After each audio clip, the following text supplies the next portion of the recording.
Welcome to SwineWeb.com Webcasting.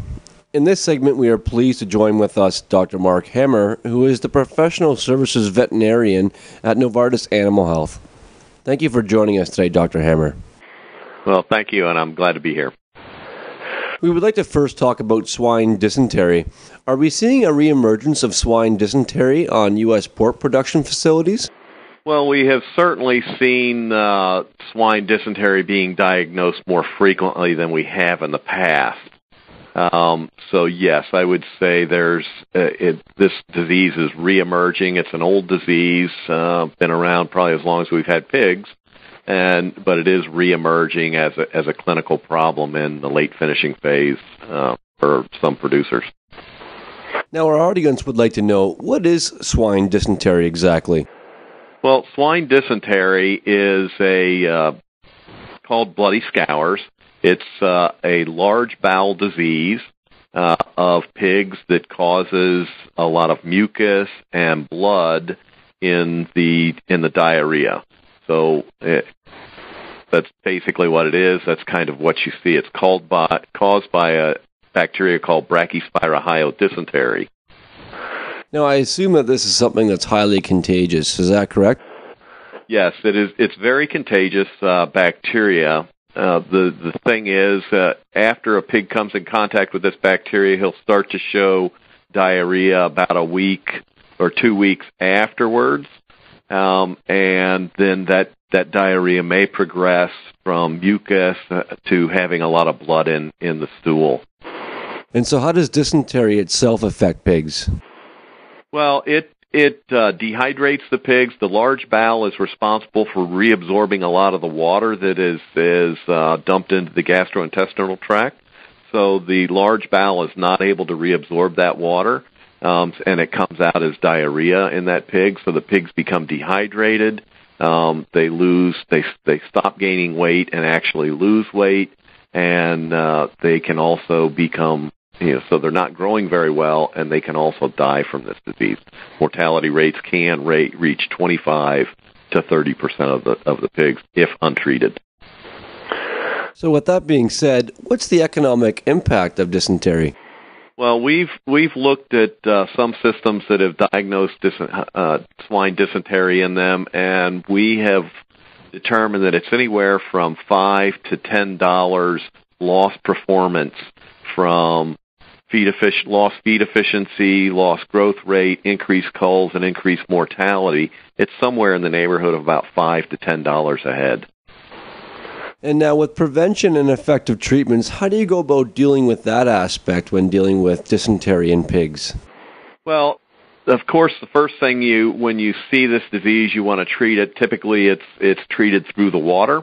There are several different antibiotics which are effective, so you want to treat through the water. But because this bacteria it doesn't create very good immunity.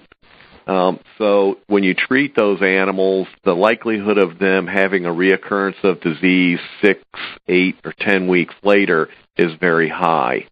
So typically people will treat in the water and then put a feed-grade antibiotic in to keep the clinical signs at bay. Now, what approach do producers usually take based on this?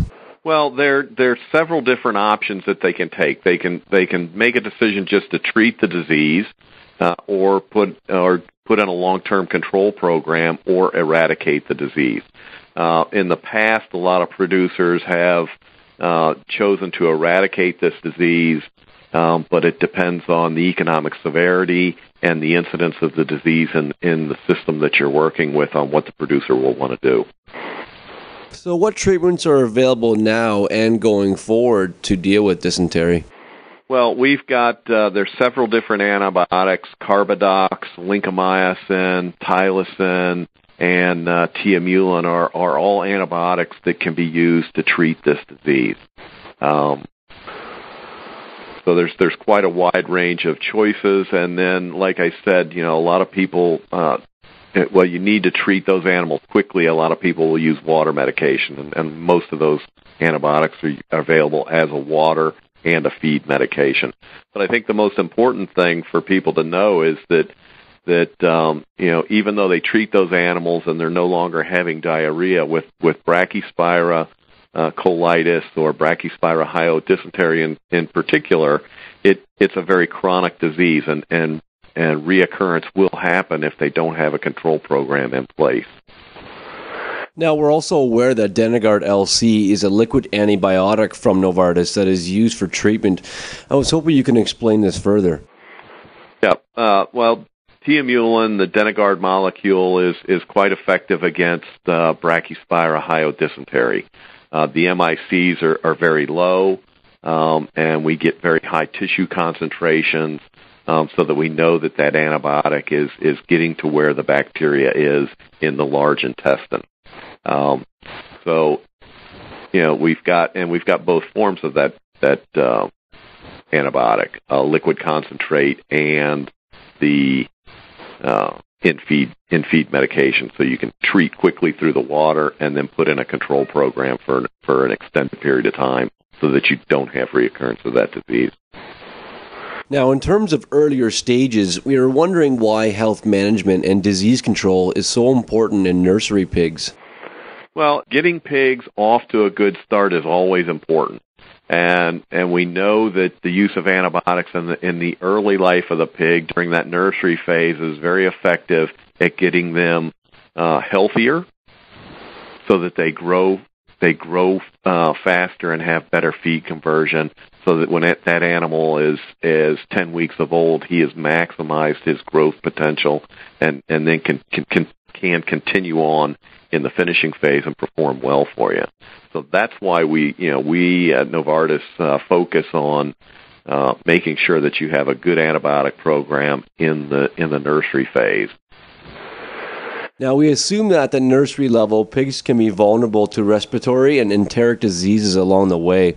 I was hoping you could explain how this is treated at such an early stage. Yep.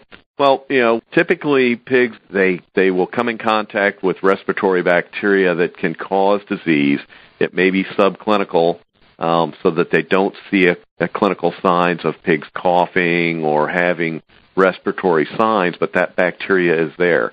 So what we use is we go ahead and we know that those animals will have respiratory outbreaks either late in the nursery or in the early finisher.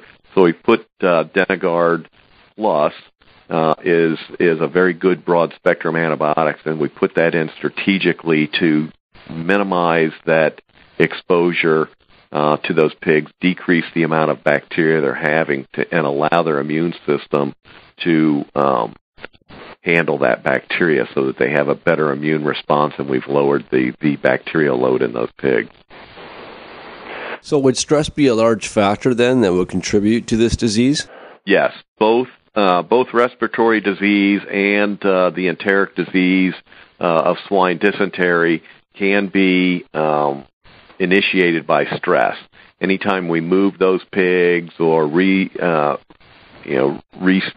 the pens, or we have cold nights, hot days, temperature fluctuations, things like that, all those things stress the pigs. They have to deal with that, and their immune system may not be able to handle the disease pressure, so a subclinical disease becomes clinical because of those stressors.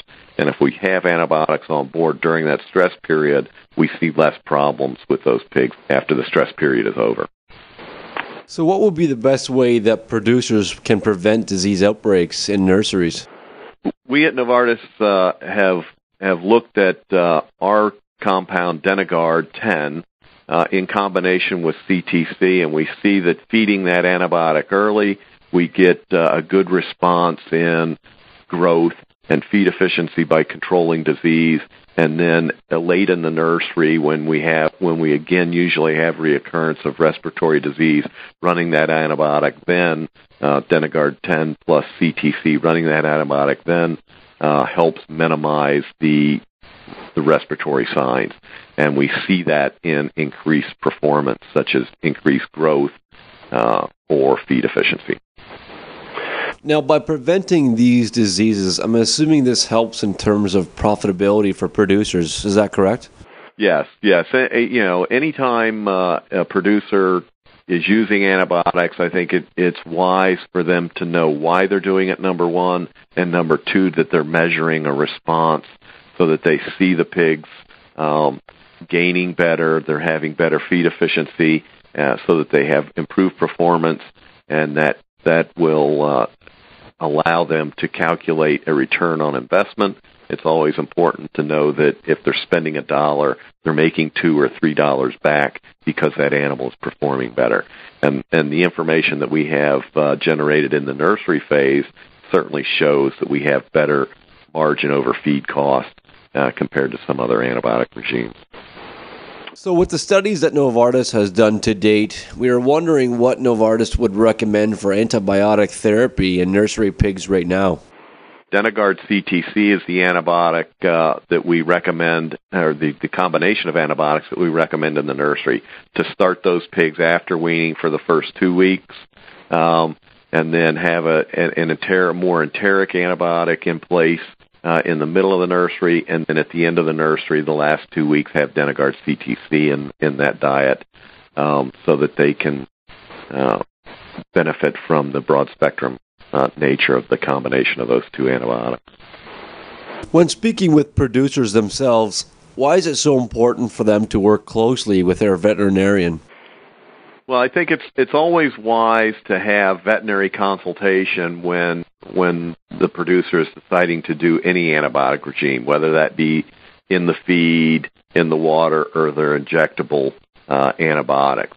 This allows the veterinary to know what they're doing on the farm and to make recommendations so that the veterinary understands how that antibiotic gets into the animal, how it's distributed, and we can make sure that the antibiotic is effective against the bacteria that they have on the farm and they're trying to treat, and that it's reaching the correct levels.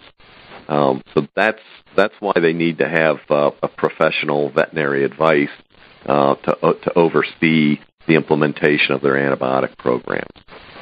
A lot of the information can be very technical, and it's important that the producer hear that technical information, but also have the veterinary consultation so that they can place those antibiotics correctly and not overuse those antibiotics and get a proper return on their investment. Is there anything else that you'd like to mention in closing, Dr. Hammer? One thing I know that we definitely want people to follow the label and follow withdrawal on our antibiotics and all antibiotics. That's very important for the producer to be aware of that. Absolutely. Well, that's great. We really appreciate your time in explaining everything to our audience. Yeah, thanks a lot. This has been a presentation of SwineWeb.com Webcasting. To view this and other webcastings, please visit